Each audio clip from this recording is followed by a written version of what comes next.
Sabe, quando a gente fala de inteligência artificial, parece uma coisa meio de outro mundo, né? Super complexa, cheia de códigos. Mas e se eu dissesse que para entender a IA, a gente não vai abrir um manual técnico, mas sim seguir os ensinamentos de um grande mestre?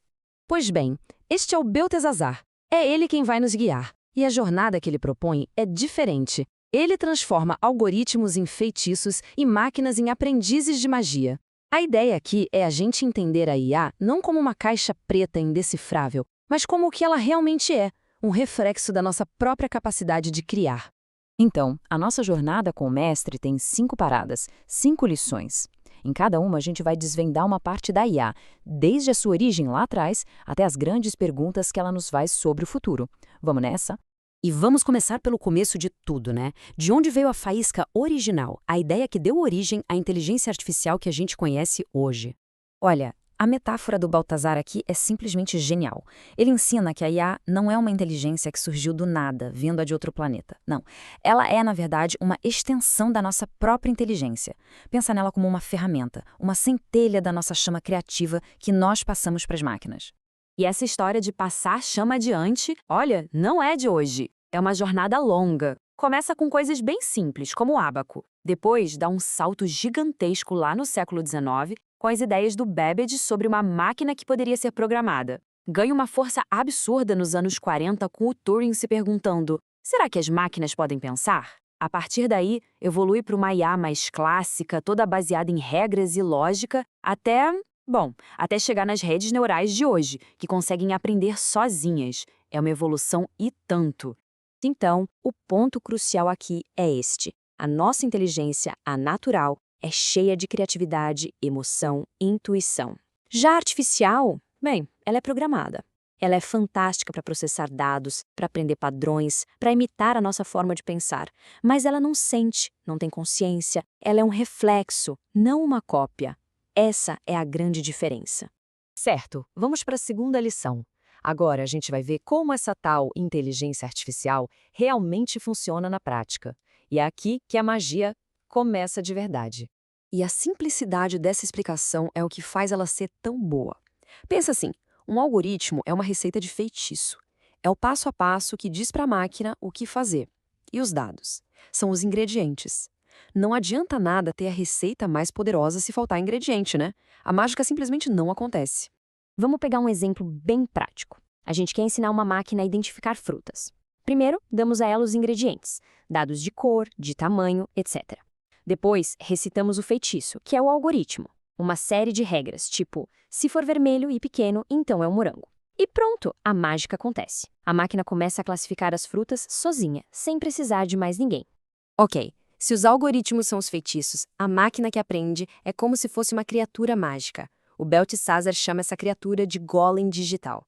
E existem jeitos diferentes de ensinar esse nosso golem. Existem basicamente 3 maneiras de treinar uma IA. No aprendizado supervisionado, é como se a gente desse para o golem um livro de figuras com tudo explicado. Isto é um gato. No não supervisionado, a gente entrega um monte de dados sem rótulo nenhum e fala, se vira, acha os padrões aí. E por último, tem o aprendizado por reforço. Aqui, o golem aprende na base da tentativa e erro, ganhando recompensas, ou pedras de luz, toda vez que ele acerta. Resumindo, treinar uma máquina é um pouco como moldar essa criatura. Às vezes, ela precisa de um guia firme, com instruções diretas. Outras vezes, a gente precisa dar liberdade para ela explorar. E, em alguns casos, o melhor caminho é um sistema de incentivos para ela aprender qual é a melhor estratégia. Agora que o nosso golem está treinado, ele começa a atuar no mundo. E é aqui que o Beltesazar nos dá um alerta muito sério. Toda magia poderosa exige uma sabedoria enorme de quem a usa. Essa citação é o coração da lição. A IA tem um potencial absurdo para o bem, mas se for usada de forma descuidada ou com más intenções, o estrago também pode ser gigantesco. De um lado da lâmina, a gente tem o progresso. A IA já melhora serviços, facilita o acesso à informação, dá um apoio incrível em áreas como saúde e educação e até personaliza o nosso entretenimento. São benefícios que a gente já sente no nosso dia a dia. Do outro lado, estão os perigos. O uso dos nossos dados, algoritmos que podem acabar repetindo preconceitos, o risco de a gente ficar dependente demais da tecnologia e, claro, a grande questão do impacto no mercado de trabalho. São desafios éticos que a gente precisa encarar de frente. E aqui está o ponto mais importante de todos. A máquina aprende com o que a gente dá para ela. Se os dados que a gente usa para treinar o nosso Golem já têm preconceitos humanos, adivinha, o Golem vai aprender a ser preconceituoso. É por isso que a verdadeira maestria não é só criar a IA, mas guiar o aprendizado dela com muita ética. E, finalmente, chegamos à última lição.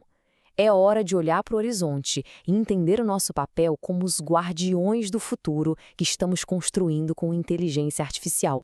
E o futuro já aponta em direções muito claras. Temos a IA generativa, que cria arte, textos, é quase um artista que não cansa. A robótica avançada, com máquinas fazendo tarefas cada vez mais complexas. E os sistemas autônomos, como os carros que dirigem sozinhos.